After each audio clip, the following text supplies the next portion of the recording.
Je vais faire la review de Un Parfait Inconnu, du coup, qui vient de sortir, enfin qui est sorti il y a une semaine au cinéma. Un Parfait Inconnu, du coup, c'est le biopic sur Bob Dylan parce que actuellement il y a plein de biopics qui sont en train de sortir, qui sont grandement inspirés du coup de la mode qui a été lancée grâce au gros succès de Bohemian Rhapsody, le biopic sur Queen et sur Freddie Mercury particulièrement, et du coup. Là-dessus, Un Parfait Inconnu sort d'un coup. Alors que d'ailleurs, il y avait déjà eu un biopic sur Bob Dylan qui était sorti il y a une quinzaine d'années, une vingtaine, il y a 15 ans, je crois, à peu près, un peu plus peut-être, qui est I'm Not There. Qui était un biopic assez intéressant parce qu'en fait, il y avait Bob Dylan qui était joué par 6 personnes différentes. Et en fait, c'était pas un biopic sur Bob Dylan, c'était un biopic inspiré de la vie de Bob Dylan. Et inspiré notamment des divers personnages qu'il a pu mettre en scène. Un peu comme David Bowie, Bob Dylan, il avait un peu des sortes de personnages qui étaient visibles, etc. Et où du coup, il y a un personnage pour sa période folk, il y a un personnage pour sa période où il est passé à l'électrique, il y a un personnage pour sa carrière d'acteur également, il y a un personnage pour les histoires qu'il s'auto-racontait, il y a un personnage pour son côté poète. Et en fait, à chaque fois, c'est joué par des acteurs différents. Et ça, c'est ultra intéressant. Et c'est vraiment 6 films en un, on va dire. Il y a un gros casting. En plus, il y a Heath Ledger, Ben Whishaw, Cate Blanchett qui joue du coup Bob Dylan, clairement. Il y a Christian Bale également. Enfin, il y a vraiment Richard Gere. Enfin, il y a vraiment un gros casting derrière. Et pour un projet qui est quand même plutôt atypique. Et qu'on voit pas trop dans le mood des biopics en tout cas, on voit vraiment pas trop de ce genre de biopic là pour un artiste, et c'est quand même assez révélateur d'une carrière très vaste de la part de Bob Dylan, qui a beaucoup traversé l'Amérique et qui a énormément fait de production, qui a été vraiment un personnage à part entière. Et là-dessus, je trouve que I'm Not There rend hommage à toute sa vie, on va dire, quoi. Bob Dylan qui est même joué par un noir. Mais voilà, mais en tout cas, ça aborde vraiment énormément des facettes de Bob Dylan. Contrairement, parfaite transition, contrairement à Un Parfait Inconnu, qui du coup, Un Parfait Inconnu se concentre sur 4 années en fait de la vie de Bob Dylan, c'est-à-dire son arrivée à New York et dans la folk, et son passage à l'électrique, et donc du coup son départ de la folk. Tout simplement, c'est-à-dire que Bob Dylan est arrivé, il a un peu revigoré la folk aux États-Unis, donné un nouveau souffle à ce genre musical. Et derrière, ah oui, non, mais c'est très stylé en vrai à Notzer, c'est très stylé, c'est très cool. C'est un peu lent par moments, c'est un peu chiant, mais c'est très stylé. Et du coup, Bob Dylan est arrivé, il a revigoré la folk qui était un peu en train de devenir cette musique de papy, etc. Lui, il arrive avec toute sa jeunesse, tout ça, et il donne un second souffle, et 4 ans après, il se dit, je veux passer à l'électrique. Et ça là-dessus, bah, toute la communauté folk lui dit, mais dégage de là. Et bah, du coup, est-ce que le folk est mort depuis? Enfin, voilà, ça je ne sais pas, c'est dans la suite, finalement. Et du coup, Un Parfait Inconnu, il a le mérite d'être réalisé, en fait, par un des pionniers, finalement, de toute cette mode-là, qui n'a pas non plus inventé ça, mais qui a en tout cas permis de la concrétiser, qui est du coup James Mangold. James Mangold, que vous connaissez peut-être comme étant le réal de Logan, le film sur Wolverine, qui était très bien, un des meilleurs films de super-héros récents. Et derrière, il avait réalisé précédemment, en 2005, Walk the Line, qui était déjà un biopic sur une légende également, qui était le biopic sur Johnny Cash, tout simplement. Alors moi, du coup, Walk the Line, je l'ai vu, du coup, je l'ai rattrapé un petit peu pour me dire, tiens, il y a quand même, c'est quand même quelque chose, etc., d'important. Et puis, c'est un film, voilà, il a son sens, il a son sens de le regarder maintenant, juste avant de voir Un Parfait Inconnu, ce que j'ai fait. Et je dois avouer que Walk the Line, j'avais pas non plus beaucoup aimé. Donc clairement, je vous avoue que je suis pas trop rentré dedans. Il y a quand même des aspects qui sont très chouettes sur la vie du chanteur, etc. Son côté, où c'est un peu un connard aussi. Donc ça, c'est intéressant de le voir sous un mauvais jour aussi. Mais en fait, il y a ce truc dans Walk the Line où c'est un peu trop transversal, entre guillemets. C'est-à-dire que on va voir son enfance, on va voir son arrivée dans la musique, etc. Jusqu'à finalement son mariage avec, je ne sais plus le nom de la chanteuse. Donc voilà, il y a quand même ce truc où, en fait, c'est trop un biopic, entre guillemets, classique, où tu vas suivre les étapes du biopic classique qui, moi, perso, m'a pas beaucoup intéressé. Par contre, Un Parfait Inconnu. Je trouve qu'Un Parfait Inconnu, pour le coup, le fait que ça soit assez resserré, finalement, ça fait qu'on laisse le temps aux choses d'arriver. Et on comprend l'évolution de Bob Dylan, l'évolution du milieu de la musique dans lequel il évolue. On comprend toutes ces évolutions-là. Et il n'y a pas non plus ces griefs souvent visibles dans les biopics. Je me souviens que c'était un gros reproche que je faisais notamment à Monsieur Aznavour. C'était de ce côté, on va suivre chaque moment marquant de sa vie qui pourrait donner des guests aux personnes, etc.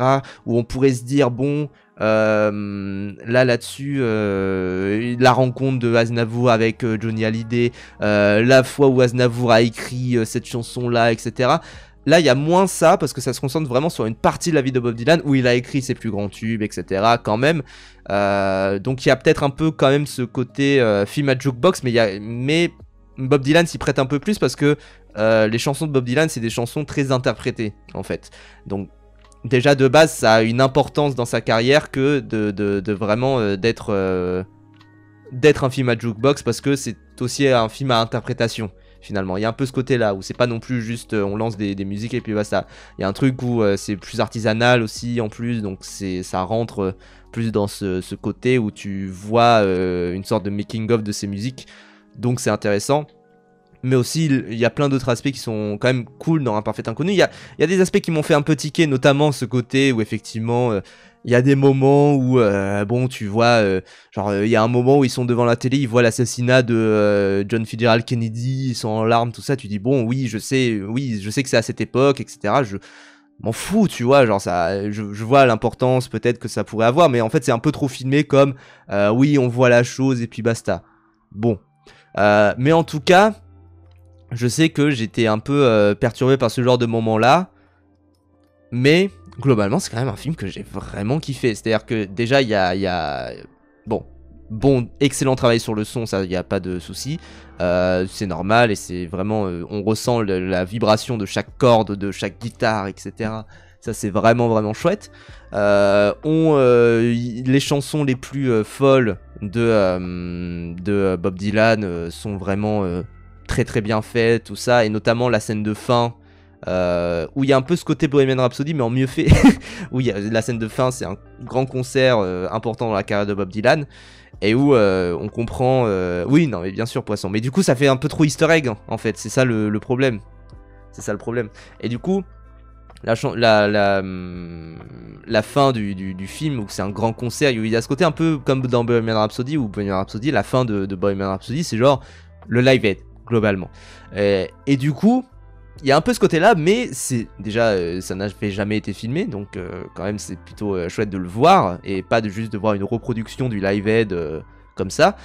Et surtout, on ressent vraiment la puissance de la chose, quoi. On ressent vraiment le côté, c'est puissant comme moment. C'est un grand moment. On sait qu'il y a quelque chose qui s'est passé à ce moment-là. Donc vraiment, c'est ça qui est impactant, c'est qu'il y a un vrai réel en fait derrière ce film-là.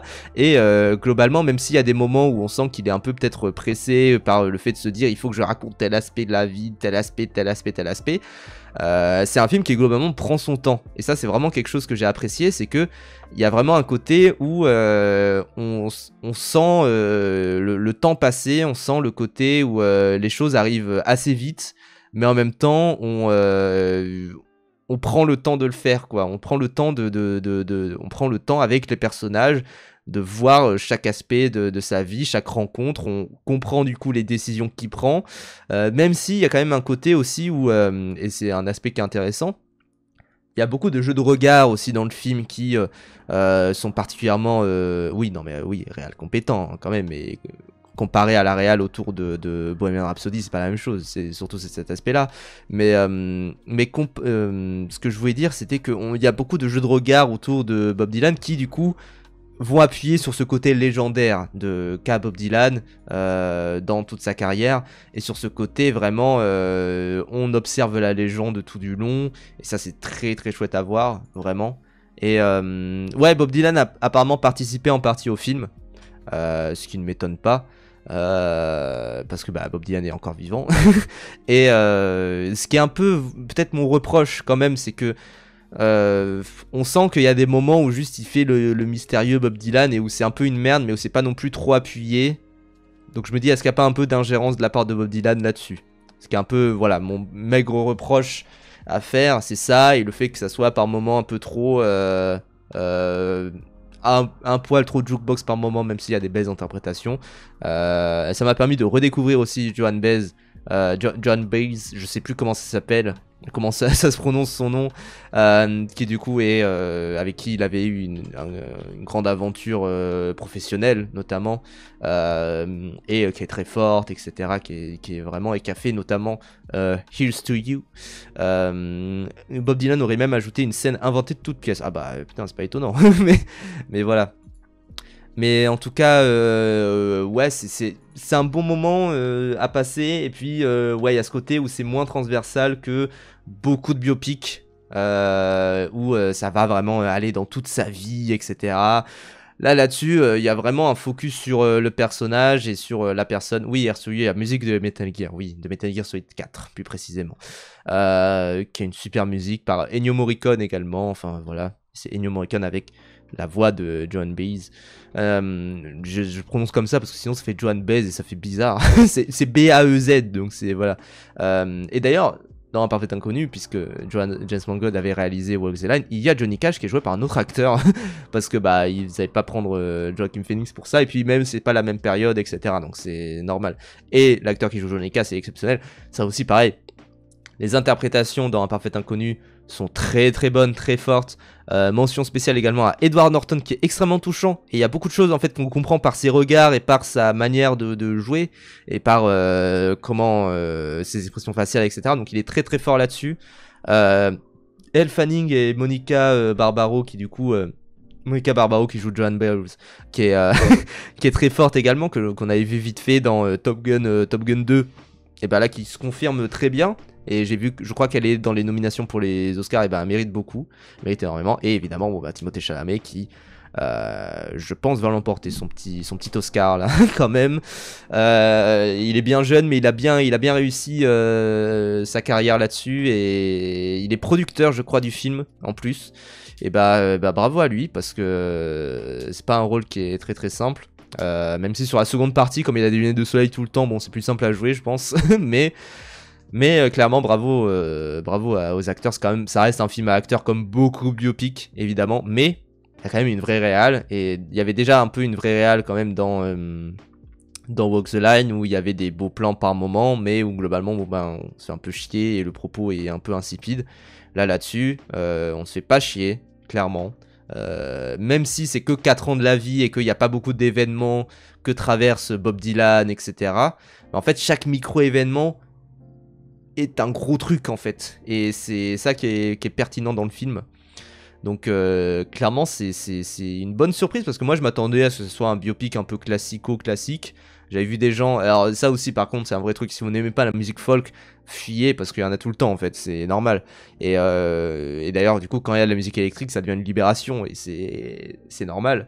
Mais clairement c'est très très bon, et c'est chouette. Et je conseille. C'est le La film que Pampa, d'ailleurs, c'est très particulier parce que il y a un logo Disney Plus au début. Ça va niveau. Parce que alors la bande annonce peut monter. Alors si j'ai pas eu la bande annonce, mais il y a des moments de sexe graphique. Ok, alors je vais montrer le poster.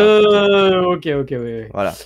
Du coup, La Pampa, premier film, c'est ça, de Antoine Chevreau. Oui, mais il a créé quelque chose qui a beaucoup fait parler, lié à Disney Plus.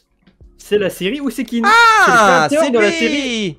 C'est le créateur, enfin en tout cas, il est crédité à la création de Ousekin, du coup série Disney Plus qui a beaucoup fait parler, qui apparemment est bien, que j'ai pas vu. Excellente, ouais, la série Ousekin, très excellente, vraiment. Enfin, la mini-série. Et du coup, oui, La Pampa.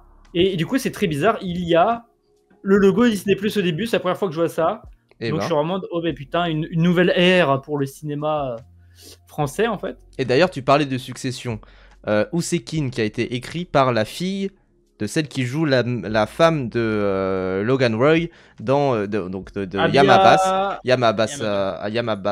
je crois, qui du coup qui est une actrice palestinienne d'ailleurs. Et moi, il faut que je vois le film Bye Bye Tibériade, qui en fait du coup est fait par la fille de Yamabassa et qui où en fait elle revient du coup chez elle.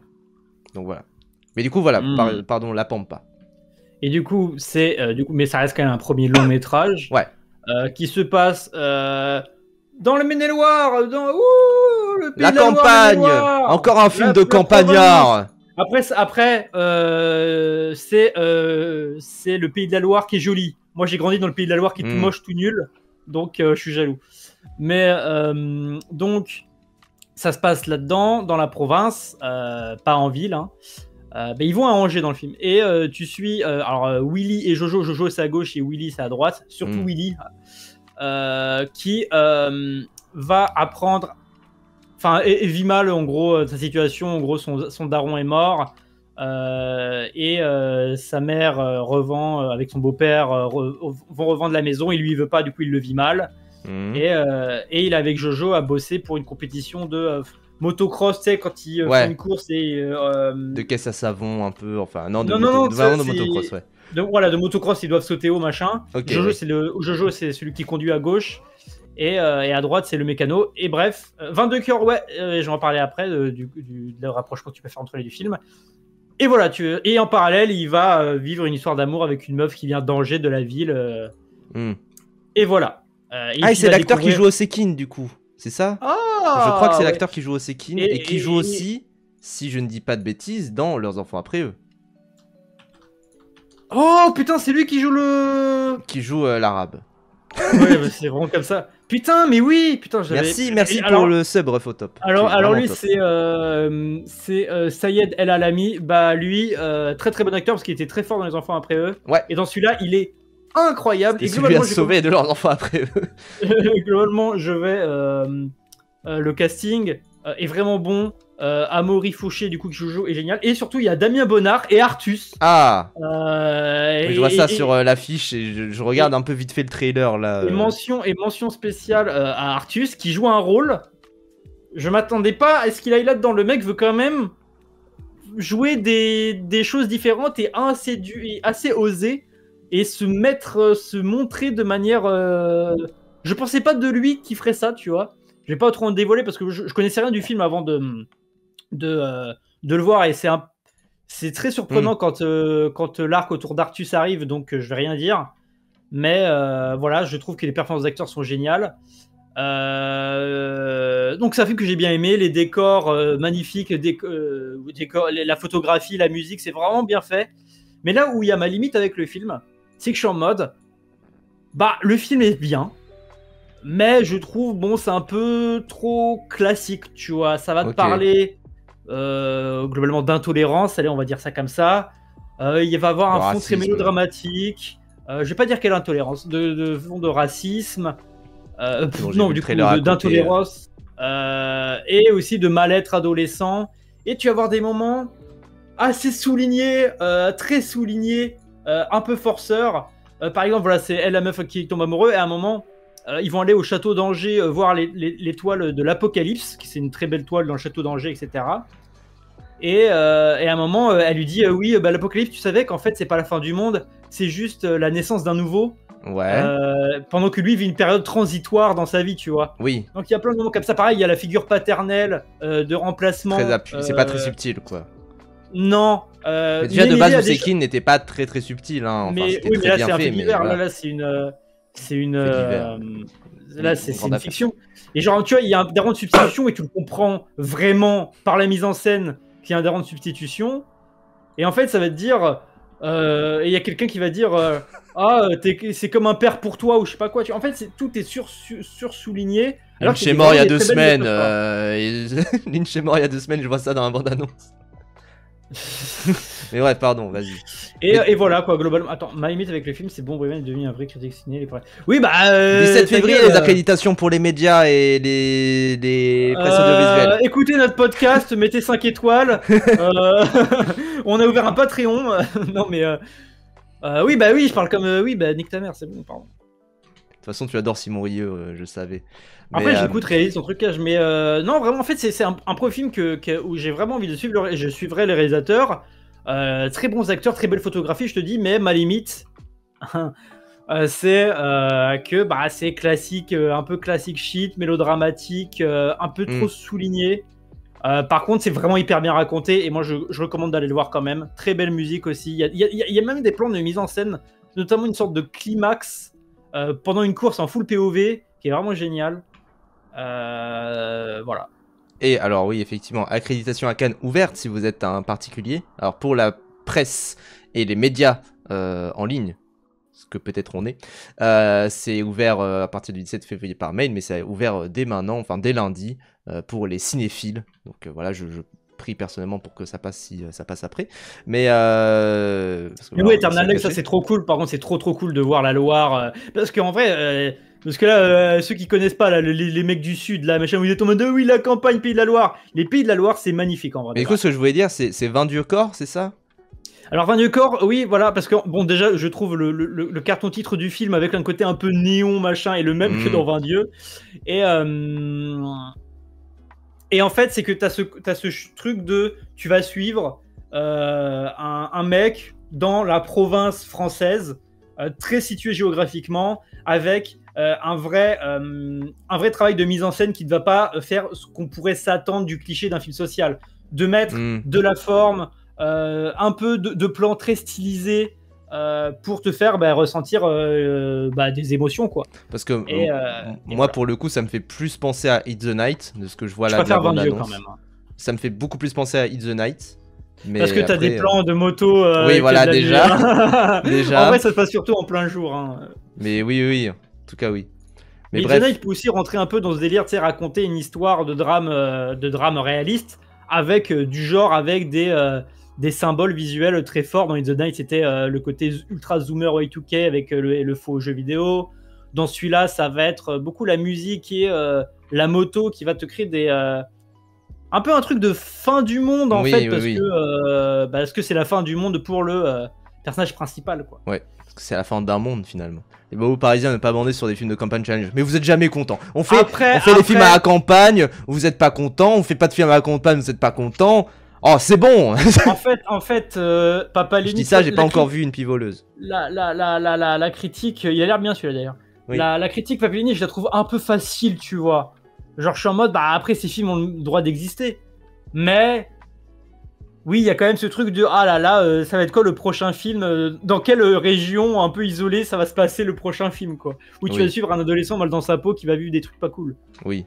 Donc, mais bon, je trouve la critique quand même un peu facile, tu sais, c'est comme dire film de Bourges, oui d'accord, mais est-ce que c'est un bon ou un mauvais film, tu vois? Ah, tu rejoins du coup la critique de Geneviève Cellier. Mais là où je voulais en venir, c'est qu'on ne peut plus faire ce film-là parce que les puffs ont été interdites par l'Assemblée nationale. Je sais, Ivan, c'était... Ouais, bah oui. Pourquoi? Bah, c'est désastre écologique, désastre pour la santé, etc. Enfin, il y a plein de raisons d'interdire les puffs, et moi je suis pour, évidemment, mais voilà, désastre, évidemment. Attends, mais du coup, pourquoi... Enfin... T'es con, du coup, tu vois quelqu'un fumer une cigarette électronique, t'es en mode il faut que tu l'arrêtes. Non, c'est une puff, ça. C'est quoi la différence? Ah, une puff, c'est jetable. Une cigarette électronique, c'est réutilisable. Bah, je suis tellement straight edge, je savais pas qu'il y avait une différence. Je pensais qu'il y avait une cigarette électronique. Non, là, c'est visiblement une puff. Mais voilà. Okay. C'est souvent un peu plus compact. Tu sais, les cigarettes électroniques, c'est souvent bien... custom, etc. Mais bref. Mais bien, c'est plus mécanique, une cigarette électronique, là, une puff c'est un jouet, enfin c'est... Bref, c'est...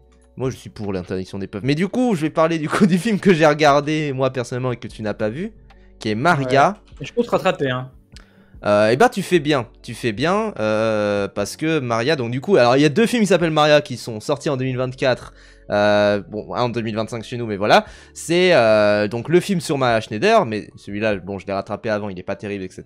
Contrairement à ce film-là, donc Maria de Pablo Larraín. Alors moi, Pablo Larraín, je n'ai Maria, Callas criminel, non, Maria Callas. Très bonne blague, j'ai bien fait de ne pas te couper, mais du coup, Maria, son film de Pablo Larraín, qui avait déjà fait Spencer et Jackie, donc du coup, il est dans une il est dans une grosse percée pour faire que des portraits de femmes, globalement. C'est une trilogie thématique, je crois, elle s'est présentée comme ça. Je crois que c'est vraiment présenté comme ça, que voilà. Parce que du coup, Jackie, c'était sur Jackie Kennedy, et Spencer, c'est Lady Di. Ouais, Lady Di. Donc Jackie Kennedy qui avait été interprétée par Nathalie Portman et Spencer sur Lady Di qui avait été incarné par Kristen Stewart, et là-dessus il prend une grande actrice à nouveau puisque c'est Angelina Jolie qui incarne le rôle de Maria Callas, surnommée la Callas, voix d'or de l'opéra sur globalement la dernière semaine de sa vie. C'est pas un spoil, la première scène c'est littéralement on découvre le cadavre et après on a un petit flashback d'une semaine avant. Et du coup, Maria Callas, qui du coup a perdu sa voix, a perdu son outil de travail, on va dire. Et comment elle va, du coup, survivre à ça, survivre au fait de ne plus être la Callas, de ne plus être la grande voix d'or de l'opéra. Et alors, c'est quand même un truc qui marque, c'est un film qui est magnifique visuellement. Moi, j'aime beaucoup la photo du film. Vraiment énormément. Il y a une photo un peu sépia, mais en même temps qui en fait pas trop, on va dire. Il y a aussi un mélange une sorte de mix média, enfin un mélange des textures, parce que voilà, il y a des textures pellicule, mais aussi il y a de la texture plus réalisme et bien filmé. Il y a du côté noir et blanc, etc. Moi, peut-être le bémol, c'est que je suis en mode Angelina Jolie en fait peut-être un poil trop par moment, mais en même temps c'est le rôle qui fait ça. D'ailleurs, en parlant d'Angelina Jolie, c'est pas un retour au grand écran dans un gros rôle? Oh bah elle avait déjà fait Les Éternels pour Marvel. Oui, c'est quand même un grand retour. Dans le cinéma d'auteur, c'est vraiment un truc... Ah oui, bien sûr. En vrai, pas Tomb Raider. En vrai, c'est un grand retour évidemment dans le cinéma d'auteur, etc. Mais globalement, c'est vraiment un très bon film. J'ai pas beaucoup de mots pour le qualifier, c'est juste j'ai passé vraiment un très très bon moment personnellement. Et voilà, c'est très touchant, et en fait il y a ce côté crépuscule d'une idole qui est vraiment fascinant, qui moi perso m'a beaucoup touché, où on voit la fin arriver, on voit la finalité arriver, et on voit, il y a tout un jeu d'ailleurs sur ce truc du qu'est-ce qu'on veut montrer, qu'est-ce qu'on veut laisser comme derrière nous, en fait, qui moi m'a beaucoup plu. Et voilà, et je trouve que c'est un film vraiment magnifique visuellement, magnifique à voir. Il est nommé pour la meilleure photo aux Oscars, et ben je trouve qu'il mérite de gagner, hein, vraiment, parce que c'est vraiment très très beau. Et voilà, et ça se passe beaucoup à Paris d'ailleurs, et les rues parisiennes sont magnifiques. Et donc, les changements de couleurs, c'est pour les époques? Ouais, c'est pour alors c'est pour les époques. Il y a des moments où je comprenais pas trop pourquoi il y avait des changements de couleurs, mais alors quand c'est filmé en pellicule, c'est aussi souvent parce que c'est quelqu'un qui filme vraiment. Mais voilà, quand même ce truc-là. Alors qu'elle a même pas vraiment perdu sa voix, c'est ça le truc du film. Oui, bien sûr, mais c'est ça qui est fou, c'est qu'en fait, juste, elle est dans une sorte de syndrome de l'imposteur. Mais clairement, c'est un très bon film que je conseille, ne serait-ce que visuellement, parce que vraiment, voilà, Paris la nuit, filmé comme ça, c'est jamais été filmé comme ça. Et puis même sur l'image qu'on renvoie, etc., le côté... et d'ailleurs, ça va faire la transition. Sur le côté aussi, d'ailleurs il y a Vincent McCain qui joue dedans, j'étais surpris de le voir, j'étais en mode, oh c'est lui. Ça m'a tellement donné envie de le voir instantanément plus. Oui, et qui joue un petit rôle en vrai, hein, est-ce qu'il a sa calvitie légendaire? Tu en jugeras par toi-même, mais... c'est pique. Pique fiction. Mais voilà, mais la calvasse de McCain, ce côté diva qui est magnifique, et notamment moi, alors Golido qui disait il y a une scène qui m'a fait chialer, je dirais pas laquelle. Moi il y a une scène que j'adore, qui est cette scène qu'on voit normalement juste ici, qui est magnifique, où en fait elle se balade dans la rue et elle dit quand je ne chante pas, c'est le reste du monde qui est un opéra, et en fait il y a des gens qui s'approchent d'elle en chantant un opéra, et c'est magnifique devant la Tour Eiffel en plus, sur le Trocadéro, c'est magnifique. Et c'est clairement vraiment très très beau, et la relation qu'elle a aussi avec son... parce qu'en fait, il y a quelqu'un qui va faire une sorte de ses mémoires, tu vois, une grosse interview d'elle, etc. Je sais plus si c'est pour un journal ou un truc du genre, bref. Mais en tout cas, et du coup, elle se confie, ce qu'elle choisit de confier par rapport à ce qu'elle est vraiment, etc. C'est très signifiant. Et Argolido le note également. Il y a une journaliste du Figaro qui se fait casser la gueule, donc basée. et ça fait une très bonne transition. Un film que le Figaro adorerait. Ah bah oui, hein. Bah oui. Attends, tu peux me laisser le présenter au début? Bien sûr, vas-y. Au moins me laisser dire mon avis au début. Vas-y, parce que moi j'ai détesté le film, donc vas-y. Donc le 5 septembre, c'est globalement le film, ça se dure en 24 heures sur les journalistes sport d'ABC qui diffusent en direct les JO de Munich de 1972 et qui vont en fait apprendre la prise d'otage par des combattants palestiniens qui s'appelle Septembre Noir. Par les Septembre Noirs, des otages israéliens qui vont exiger la libération. Israélien. Voilà, qui vont exiger la libération de 200 prisonniers palestiniens, sinon ils butent un otage toutes les 2 heures. Et la police allemande ne va pas les laisser faire, etc. etc. Vous connaissez le truc. Si vous avez vu Munich de Spielberg, c'est le point de départ du film. Voilà. Et donc voilà, c'est ça l'histoire. Et globalement, le film. Alors il y a, moi je trouve le film en tant que objet de thriller en huis clos, de mise en scène, etc. Je trouve que c'est vraiment bien fait. C'est-à-dire que tout le film va tout le temps se tourner dans les studios pas les studios en Angleterre ou en Amérique de ABC, mais dans voilà, sur place en Allemagne où ils vont gérer et tu vas jamais en sortir. Tu vas voir que quand quelqu'un va sortir, ils vont parler par radio, ils vont voir les caméras, ce genre de choses. Et le film va immensément, le film va immensément jouer avec les images d'archives. Et c'est là où je trouve l'intérêt de ce film et le fait qu'il réussit beaucoup, c'est comment il va jouer avec avec rien de plus que du montage, de la mise en scène et de la préparation en amont sur des vraies images d'archives qui ont vraiment été filmées, genre par exemple des interviews qui viennent dans leur studio pour venir. Ça va te le montrer, par exemple un otage israélien qui s'est enfui, ça va te le montrer, qui va arriver dans le studio pour être interviewé, ça va te le montrer par l'embrasure des rideaux qui cachent lors du plateau avec des gens en amorce, et après tu vas voir le vrai gars dans la vie réelle, en images d'archives, pareil pour le présentateur, et puis avec les dialogues, ils vont communiquer avec lui et lui va dire les choses. Et du coup, je trouve qu'il y a ce rapport avec les images d'archives et l'histoire avec un grand H pour en faire un thriller en huis clos qui est hyper bien amené. J'aime bien la photographie, la mise en scène est vraiment cool, et puis les acteurs sont bons. Donc c'est un film qui marche, moi je trouve vraiment Peter Sarsgaard et le gars de First Cow que tu avais parlé il y a pas longtemps. Oui, John Magaro qui joue le perso principal, on peut le dire, enfin le perso avec les grosses lunettes. D'ailleurs j'ai eu du mal à le reconnaître au début, je me suis dit, il me dit un truc en fait, en rentrant je me suis dit, ah oui c'est lui. Mais oui. Et d'ailleurs il y a aussi Zinedine Soilem, acteur français, que vous avez vu peut-être dans La Haine, dans Mission Cléopâtre, enfin un grand acteur français qui a tourné dans énormément de choses. Je regarde là sur IMDb, il a tourné dans 112 films, mais qui joue du coup un français aussi et qui et puis là c'est là où je vais embrayer. Du coup voilà, j'ai compris. Moi je trouve le film qui est vraiment bien, vraiment en termes de mise en scène, de thriller et de comment ça joue, je trouve vraiment bien. Mais c'est là où j'ai embrayé avec mon problème avec le film.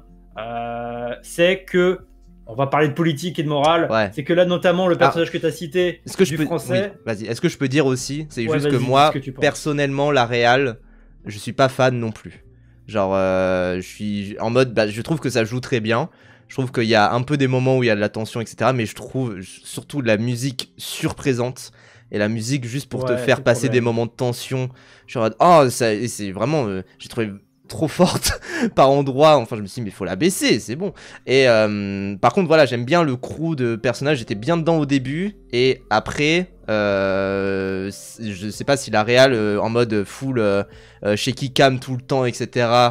C'est pas comme ça non plus. Oui, bien sûr, mais je la trouve même un peu anachronique par moment. Enfin, je me dis, c'est un peu... Enfin, bref. Voilà, ça c'est mon aspect je peux comprendre, moi ça me dérange pas. Voilà, voilà, c'est juste une différence de goût, c'est pas grave. Mais par contre, effectivement, j'étais attaché au personnage, et plus le temps passe, plus je me dis, mais...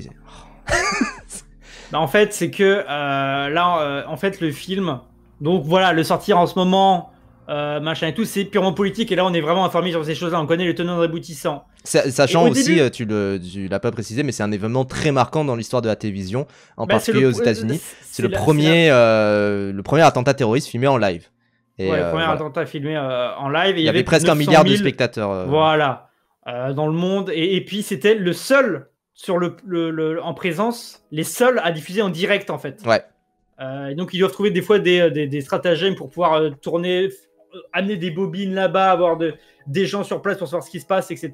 Et pareil, le traitement de l'information et se passer l'information en direct, Ça, c'est intéressant, ça, ouais. est vraiment intéressant. Ça, c'est cool. Pareil, un élément que je trouve scénaristiquement, que s'il avait été bien tenu, aurait été un excellent film, mais il n'a pas tenu le film, et le film a été lâche et consensuel. C'est le fait qu'au début, c'est des mecs, ils font du sport. Oui. Ils font du sport et du coup, du coup, c'est montré au début, ils sont là pour raconter des histoires, les émotions et ce genre de choses. Sauf que là, ils vont être confrontés à, putain, doit traiter un événement géopolitique hyper important avec des termes qu'on n'est pas préparé. Voilà, et qui savent pas, ils n'ont pas les compétences intellectuelles pour. Et du coup, t'en as au début qui débattent, genre t'en as un, il est en mode putain d'arabe, et l'autre, qui est joué par le français là, en mode bah non, arrête, machin et tout. Oui. Et je suis sûr que d'ailleurs ce casting est là juste pour avoir la caution arabe du film, pour te dire, ah regardez, je suis pas raciste. Oui. Tout comme d'ailleurs, il y a un perso qui est très important, qui est la traductrice. Alors je me demandais où je l'avais vu, je croyais que je l'avais vu dans The Boys, mais non, elle est dans la salle des profs. Ouais. Mais voilà. Et globalement, il y a un casting assez européen d'ailleurs. Bah oui, c'est léger à voir, bien sûr. Donc, où est-ce que je voulais en venir? Ah oui, que voilà, qu'il y a vraiment des débuts thématiques intéressantes sur les gens, c'est des sportifs, et aussi la thématique aussi centrale du film, c'est comment tu choisis l'information et qu'est-ce qui est éthique ou non, le sensationnalisme, oh, j'arrive pas à dire. Ouais, le côté balancer l'éthique à la poubelle pour en fait finalement. Voilà, c'est ça, pour avoir des belles images et voilà. genre de choses. Qui est un peu, d'ailleurs, moi ça m'a fait penser, tu sais, c'était quand il y que l'attentat de l'hypercachère juste après Charlie Hebdo, où il y avait en fait BFM TV qui diffusait des images que la police voulait garder pour eux pour ne pas avantager les terroristes en fait, tout simplement. En full direct. Et il y avait la même situation à Munich. Voilà, c'est ça. Il y avait ce questionnement-là de se dire, attends, est-ce qu'ils ont accès à ABC? Et donc, du coup, voilà, il y a ces questionnements-là qui sont tout le film, mais aussi, tu as tout ce côté, voilà, des sportifs qui savent pas de quoi ils parlent et qui peuvent mal. À un moment, t'en as une scène que j'ai trouvé vraiment géniale, où à un moment, ils savent même pas comment caractériser les personnes qu'on prise en otage, et à un moment, t'en as qui dit terroriste, et t'as l'autre qui dit, attention, j'ai été au Moyen-Orient, dites pas les termes au hasard, etc. C'est très chargé, faites gaffe à ce que vous dites. Il recoupe aussi les informations par rapport à la télé israélienne, aussi, il me semble. Ouais. Enfin, voilà, il y a plein de trucs comme ça. Et en fait, il y a plein de choses. Oh putain! Et du coup, prendre le. Et en plus, j'étais en mode putain, le film peut être vraiment un banger parce que tu vas partir du principe de ricains qui savent pas de quoi ils parlent et qui vont dériver vers la vision qu'a été celle de l'Occident et qu'il a encore, celle des méchants arabes terroristes qui vont tuer les gentils juifs. Voilà. Enfin, et je dis juifs, pas israéliens exprès, tu vois. Oui, parce que c'était la vision qu'il y avait autour, oui. Voilà. Parce qu'il y a aussi ce côté où il y avait un truc autour d'un mémorial autour de l'Holocauste qu'il y avait au même moment, quoi. Enfin, autour des victimes de l'Holocauste, évidemment. C'est des Allemands qui accueillent des juifs, enfin, il y a ce genre de trucs. Oui, voilà. Enfin, bref. Du coup, je me dis, putain, il y a un questionnement hyper intéressant qui se fait. C'est un film qui pourrait être riche. Sauf que plus le temps passe et plus le film devient un banal thriller sur comment ça s'est passé les choses et devient hyper consensuel. Et qu'est-ce qui est l'opinion consensuelle concernant la Palestine et les Israéliens? C'est les pauvres otages, des pauvres otages, victimes totalement innocentes qui sont morts. Et les prisonniers palestiniens, tu ne vas plus et jamais en entendre parler. Voilà. Ce qui est, voilà, évidemment, voilà, les otages israéliens n'ont rien fait de mal, etc. Bien sûr, c'est horrible. Mais il y a ce côté-là où, encore une fois, un deux poids deux mesures, quoi. Oui, voilà. Et comme on voit aujourd'hui. Mais en fait, c'est pour ça, tu vois, et je trouve que le film avait le choix d'être quelque chose d'hyper intéressant et de rester, tu vois, sur des journalistes qui décident, parce que c'est le cas, d'adopter le point de vue consensuel, mais te le montrer comme tel. Là, non, t'as vraiment, et ça revient avec la musique, des moments où, à un moment, il y a des hélicos pour, quand ils croient que les otages sont libérés, à un moment, t'as tous les portraits des otages israéliens, et c'est de les montrer en mode, avec une musique, en mode, ah, les pauvres miskines et tout, et oui, les pauvres miskines et tout. Mais quand tu sais qu'il y a vraiment que le film, globalement, te montre, finalement, comme j'ai dit, ça bascule vers un pauvre thriller, un thriller banal sur comment s'est déroulé les événements, et du coup tout ce que tu as à la fin c'est c'est des arabes qui ont tué des juifs, quoi. C'est ça.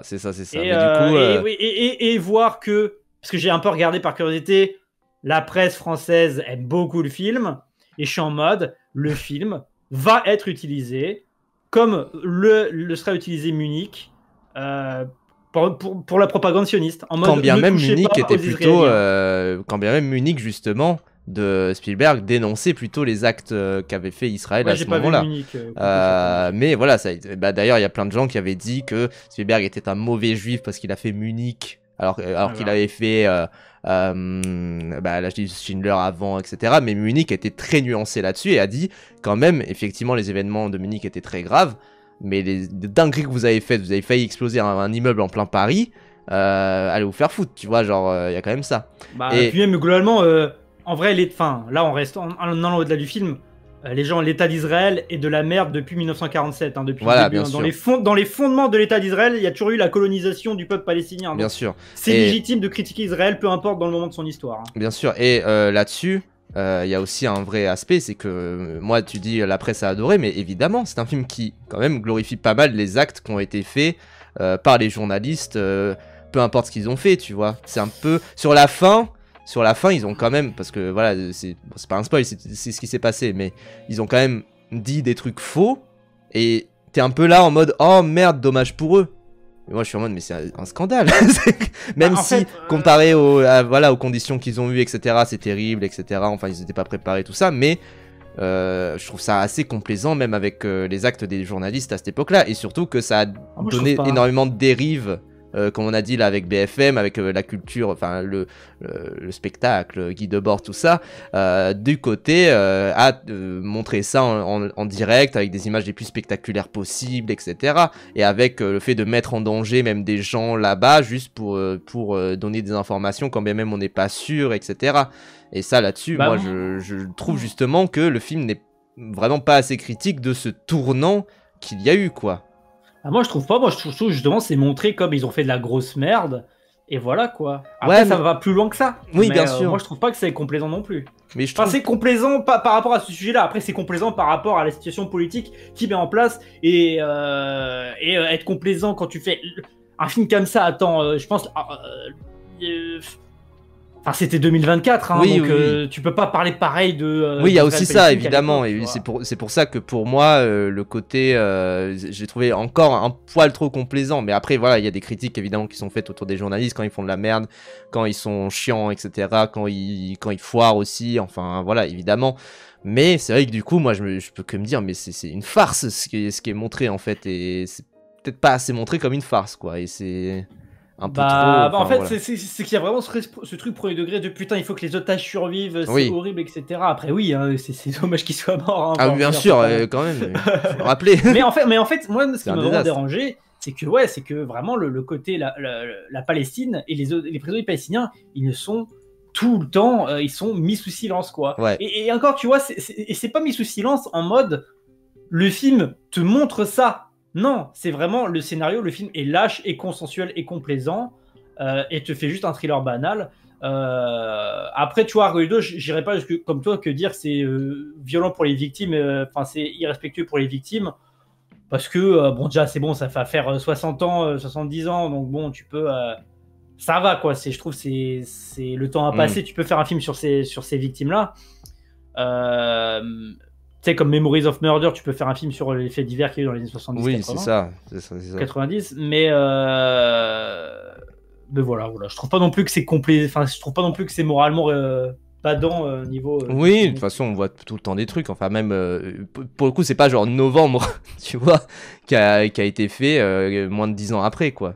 Bah novembre ça parle plus de l'opération de police Oui, que des victimes. Hein. voilà, c'est ça, en plus. Novembre ça va, moi je trouve c'est pas sur ce côté-là qu'il est attaquable. Il est attaquable sur le côté oh il y a trop de trucs, il y a plus, il se passe tellement de trucs, tu suis plus trop ce qui se passe. Et les quoi. trucs faux qu'il y a dedans aussi, enfin voilà.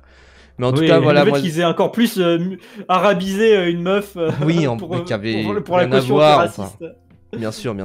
Mais moi, en tout cas, j'ai ce côté où j'ai vraiment pas aimé le film. Bon, après, c'est mon avis, voilà, je vais pas non plus le dérecommander, etc. Mais en tout cas, bah, j'ai vraiment pas aimé. Il est disponible Voilà. au-delà du cinéma, on va dire déjà. C'est ça. Et Si je vous voulez conseille de vous le faire regarder votre comme avis. ça. Ouais, Parce que c'est pas non plus. En fait, c'est un je l'ai regardé comme ça, de perso. VOD. Bah, pareil, mais puisque ça m'a rangé aussi pour voir plus de films, pour Oui, rattraper pareil. pour le temps d'aller au cinéma. Mais moi, je considère quand même que l'utilisation des images d'archives et c'est comment pas ils mal. jouent avec l'espace, est vraiment super bien tenu. Au début, j'étais vraiment dedans et en fait, il m'a déçu progressivement, quoi. Il y a un peu de ça. Ah, mais c'est que moi, moi c'est vrai, politiquement et sur le fond, je trouve ça, dans ce contexte-là, je trouve ça vraiment lâche et consensuel et un peu détestable par moment, tu vois. C'est vrai, je suis mauvais juif car je n'ai pas aimé le film. En plus, il y a un peu un truc, je trouve, un peu putassier de te montrer. Il y a un des otages, alors c'est peut-être. Enfin, je sais pas si c'est de l'archive ou était recréé celui-là, mais c'en a un qui était au mémorial de l'Holocauste. Oui. Et en même, ce mec-là meurt dans la prise d'otage. Et à moi, ça te remontre ça en mode oh, regardez ce mec qui était à l'Holocauste, regardez comment les Arabes, tels les nazis, ont tué cet homme-là. J'étais en mode oh là, Oui, j'ai envie de oui. t'enculer, film de merde, là, Oui. tu vois.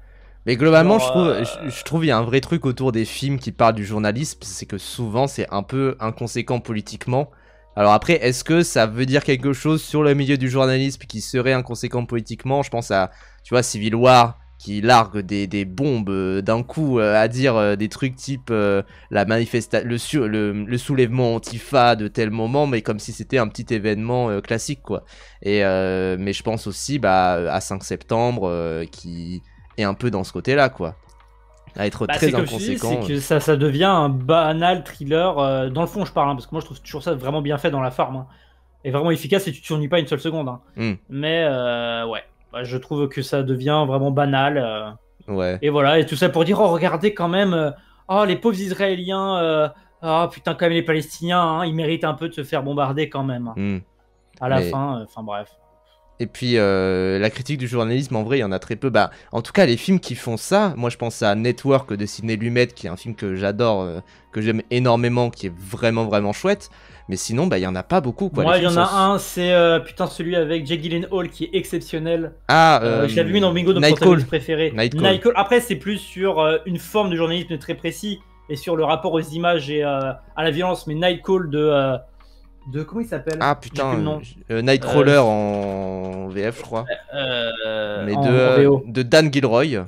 Voilà, je le trouve excellent. Faudrait que je le revoie, mais j'en ai un excellent souvenir avec la meilleure performance de Jake Gyllenhaal.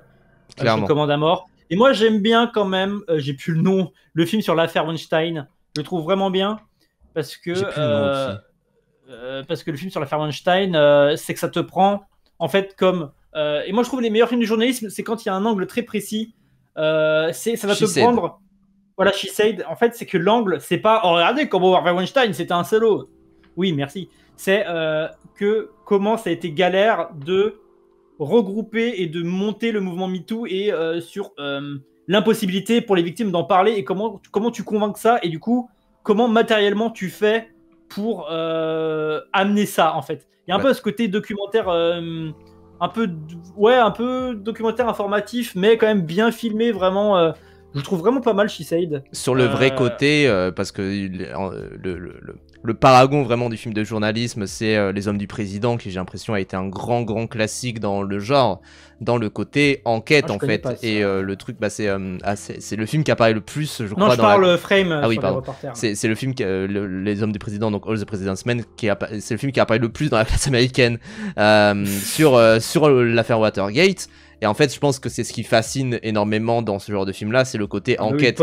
Mais du coup, Kennedy aussi. Oui, et du coup, il y a ce côté qui est particulièrement impactant dans ce genre de film-là. C'est qu'en fait, tu ne suis pas des journalistes, mais tu suis des détectives privés. Mais du coup, les quelques films sur le journalisme, moi je me souviens, c'était l'année dernière, j'avais vu Vivant, qui était vraiment un film que j'ai trouvé détestable au possible. En fait, ils sont extrêmement complaisants. Tu vois que ça court de partout, etc. Mais en soi, t'es pas non plus très intéressé. Et finalement, tu te dis, mais à quoi est-ce que vous servez en fait en 2024 ou en 2025, quoi. C'est un peu ça qui est jamais vraiment critiqué. Et c'est pour ça que c'est majoritairement des biopics, quoi. Enfin, des biopics d'une grande époque, ce genre de films sur le journalisme qui sortent actuellement, quoi. Mais voilà, mais bref, c'était mon rant sur ça. Et du coup, on peut parler du dernier film qu'on a vu tous les deux aujourd'hui. Ouais. Incroyable. Après 5 septembre, on l'a tous les deux vu hier aussi, mais voilà, mais on peut parler du coup de... Moi, je l'ai vu ce matin. Présence, moi je l'ai vu genre 2 heures avant de lancer le live. Présence de Soderbergh. Alors, Soderbergh, ton avis sur ces films et sur ces films récents?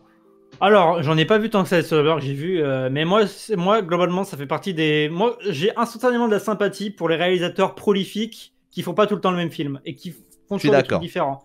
C'est pour ça que j'adore Mickey. C'est pour ça que j'adore Dupieux. Ouais. Moi, je considère malgré les moments où on n'aime pas ces films, parce que moi j'ai aussi ce côté-là où Soderbergh, ces films récents, moi je me souviens que No Sudden Move, je me suis ennuyé, et j'ai presque dormi devant, mais bah, j'aime bien le fait qu'il fasse plein de films différents, etc., et qu'il expérimente beaucoup. Bah, en fait, du coup, c'est un auteur. Un auteur qui est. Que dirais-je de Cellier. Qui est cool à suivre, en fait. Mm. Et hyper prolifique. Ça veut pas dire que les auteurs qui font souvent le même film ou des films dans les mêmes thématiques, genre Kinji Fukasaku, je pense à lui là tout de suite, sur les films de gangsters de Yakuza, c'est mauvais. C'est juste que, en tout cas, moi j'ai instantanément de la sympathie pour les Dupieux et les Soderbergh. Et moi je considère que justement faire plein de films différents, même s'ils sont mauvais, ils sont toujours différents. Les Dupieux que j'aime pas, les deux derniers, je suis pas. Enfin, si, deuxième acte, j'ai adoré. Mais Fumer fait tousser et Dali. Dali, je suis vraiment pas très fan, mais ils sont quand même très différents. Ils ont leur propre identité et voilà quoi. Donc ça, moi je considère que ça vaut le coup. Enfin bref. Et Soderbergh, j'ai cette sympathie là. Et les films que j'ai vus de lui, moi je les trouve très très bien. Alors je l'ai pas revu depuis longtemps, mais j'ai des bons souvenirs de Sexe, mensonge et vidéo. Qui est son premier film, un de ses premiers films qu'il a fait le plus connaître, notamment parce qu'il a eu la Palme d'Or très jeune, il l'a eu à 26 ans. C'est avec lui mal, c'est le plus jeune à avoir eu la Palme d'Or. Attends, aujourd'hui il a eu à 24 ans, bah à notre âge. À notre âge, il a la Palme d'Or, ce fils de pute. Et puis la trilogie Ocean Eleven, qui est pareil, en vrai, qui est représentative de sa filmographie. Et Erin Brockovich aussi. Une trilogie, enfin 3 films, tous les 3 différents, hyper protéiformes et généreux. Ouais. Hors d'atteinte, c'est lui, qui est très très bien. Logan Lucky, c'est vraiment sympa, c'est une sorte c'est un Ocean's Eleven, mais avec des white trash courses de NASCAR. Magic Mike, c'est très sympa aussi. Ouais, il est vraiment bien, Magic Mike. Il est vraiment cool. En vrai, j'en ai vu pas mal de lui. Et moi, ces derniers films que j'ai vus, que j'avais pas trop aimé, notamment c'était No Sudden Move et High Flying Bird, que je n'avais vraiment pas aimé. Mais voilà. Mais en tout cas... Moi, de Soderbergh, que j'ai vraiment envie de voir, c'est Piégé. Avec, j'ai plus l'actrice, mais ça a l'air vraiment bien Piégé. En tout cas, il tourne énormément. Ça, quand même, on peut se le dire, c'est qu'il sort quasiment un film par an, en fait, Soderbergh, voire parfois un peu plus. Et il tourne énormément, et il continue de faire des films, et notamment... Et il expérimente beaucoup. Ce qui lui permet de faire ce genre de production-là, très rapide et très fast, c'est aussi que parfois il a des dispositifs qui coûtent pas très cher, et Présence en fait partie. Oui. Mais oui, pareil, il a souvent fait de l'expérimentation. Je pense à Paranoia qui a été filmé à l'iPhone, et je crois que lui, il a vraiment tout filmé à l'iPhone. Et c'est des films qui durent pas longtemps, tout ça. Et du coup, la Présence... Le concept, j'aimais bien comment Lucie avait résumé le film, c'est le genoun le plus chill du monde. Oui.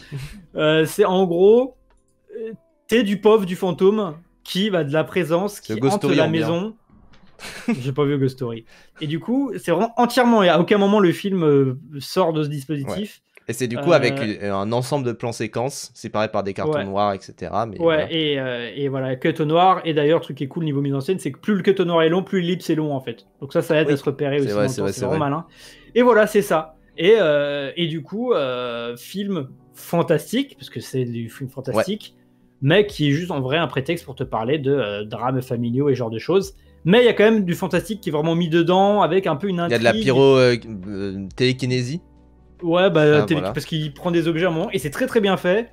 Et voilà, les effets pratiques sont sympas, et voilà, c'est ça le concept du film. Et du coup, qu'est-ce que tu en as pensé? Ah bah moi j'ai adoré, j'ai beaucoup aimé. Peut-être pas un des films de l'année pour l'instant, mais en tout cas j'ai beaucoup aimé. Et c'est vrai que déjà le concept est vraiment chouette, ça on peut se le dire.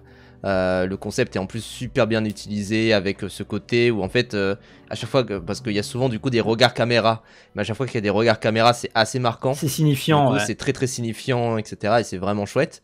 Je trouve que le personnage du coup du fantôme qui en fait c'est nous, tu vois, globalement en fait à chaque fois qu'on fait quelque chose c'est vraiment très important et très signifiant pour l'histoire. Et pourquoi est-ce que le personnage le fait? Parce que voilà, ça va déplacer des petits trucs, etc. Ça va, vous le voyez, un peu faire trembler les murs et tout ça. Il y a un effet qui est un peu mal branlé, qui est un peu un effet TikTok, je trouve. Et ça prend de l'image. Et globalement, il y a aussi un truc, c'est que là où je voulais en venir, c'est que en fait, comme c'est un film du coup constamment un peu en plan séquence, mais avec souvent un grand angle aussi. Ouais, en fait, la caméra, je sais pas trop comment ils ont filmé ça, mais c'est un grand angle, mais qui se déplace hyper rapidement et très fluide.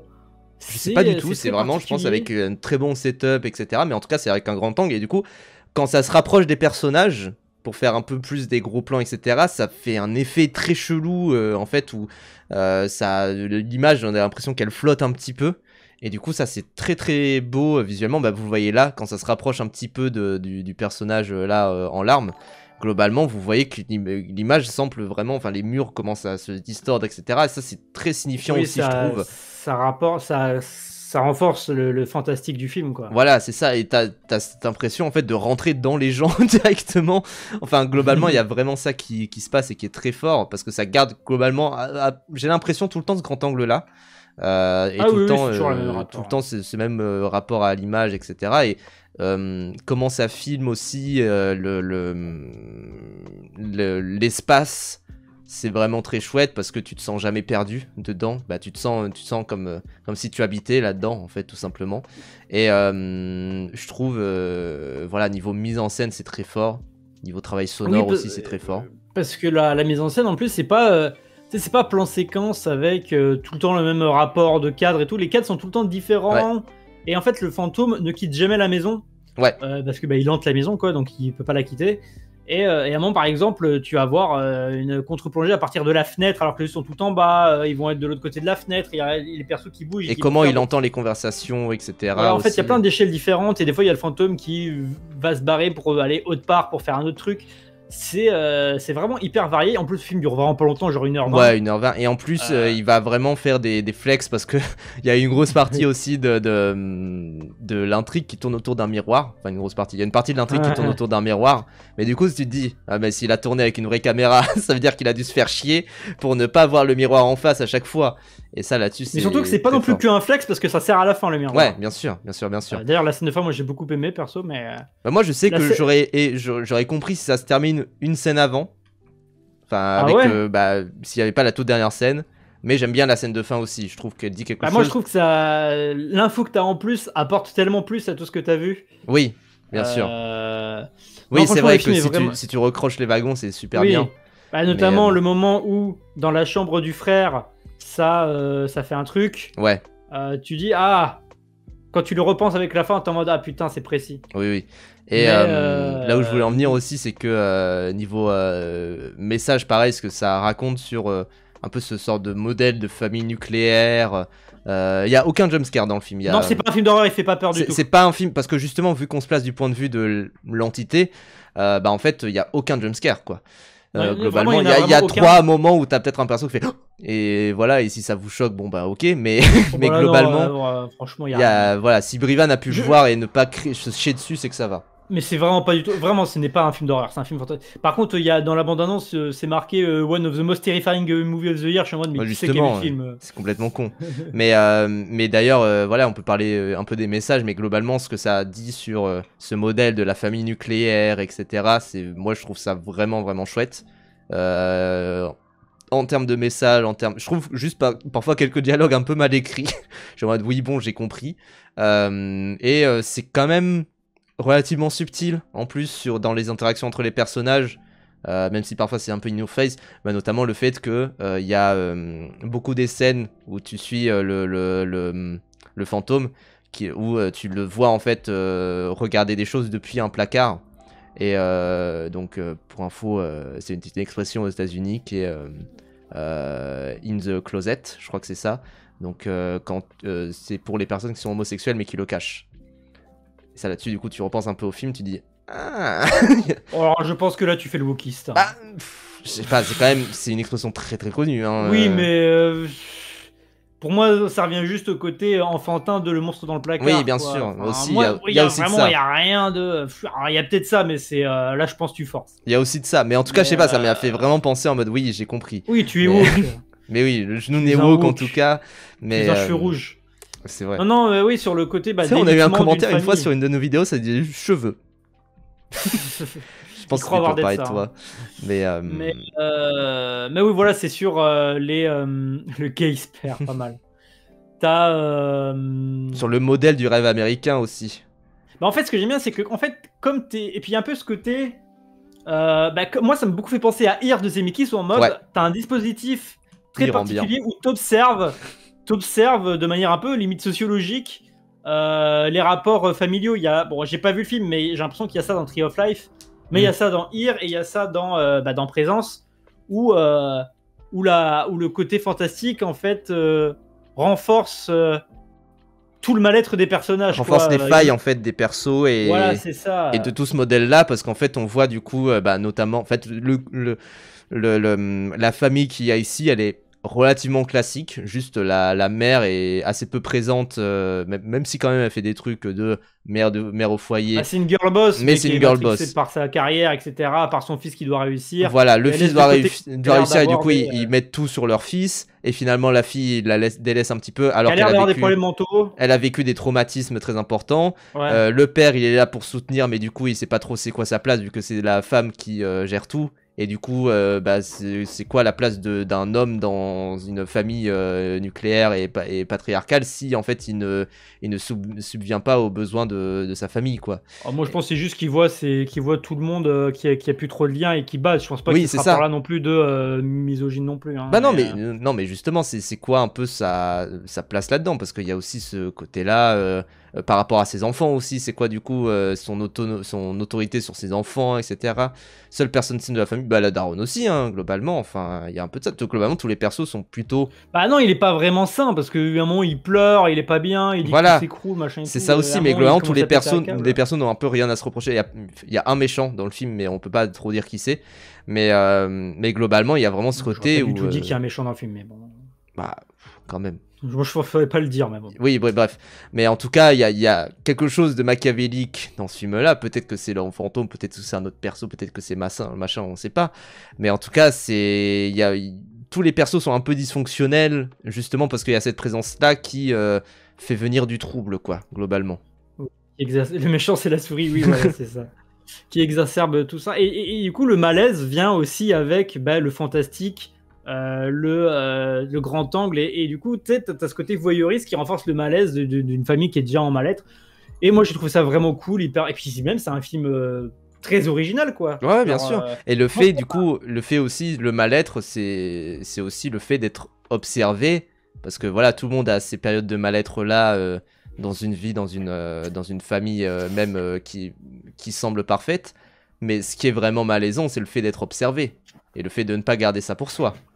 Donc globalement, c'est un peu ça. Mais ouais, le film est vraiment cool. Et le film est vraiment chouette. Performance d'acteur très très bonne aussi. Après, moi, j'ai trouvé un peu, tu sais, c'est très ricanoïde aussi, je sais pas. Ouais, c'est normal. Il joue des ricains aussi.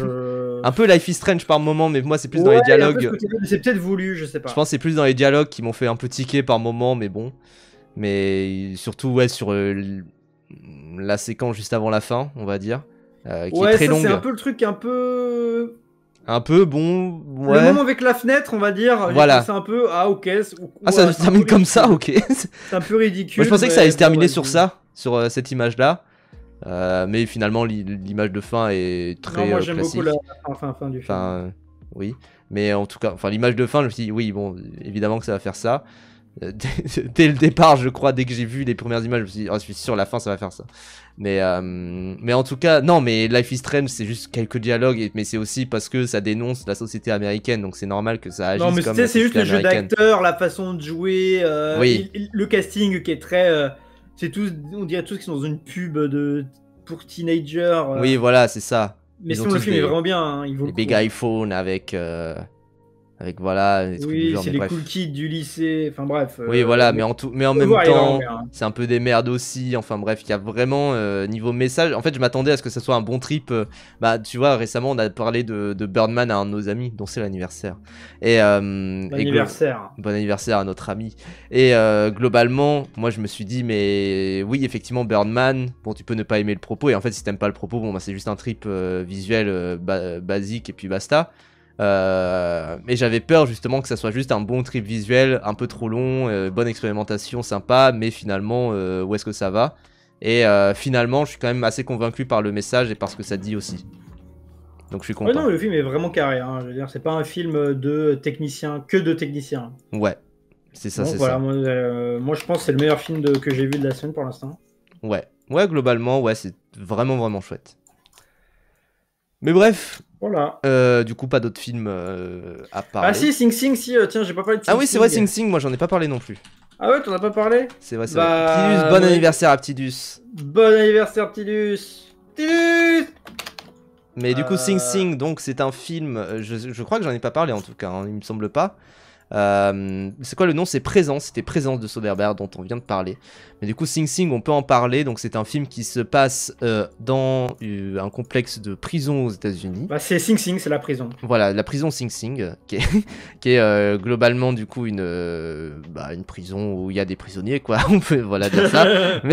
mais du coup, où il y a en fait un dispositif de théâtre dans cette prison qui en fait aide les gens, et il se trouve que là il y a un nouveau qui va arriver. C'est le programme RTA qui existe, voilà. parce que ça se base sur la réalité, sur un vrai truc, c'est le RTA, la Rehabilitation Through Art, la réhabilitation à travers l'art. Et d'ailleurs, et ça c'est la particularité un petit peu du film, c'est que beaucoup des acteurs dans le film sont non professionnels, puisqu'en fait ils sont issus de ce programme-là.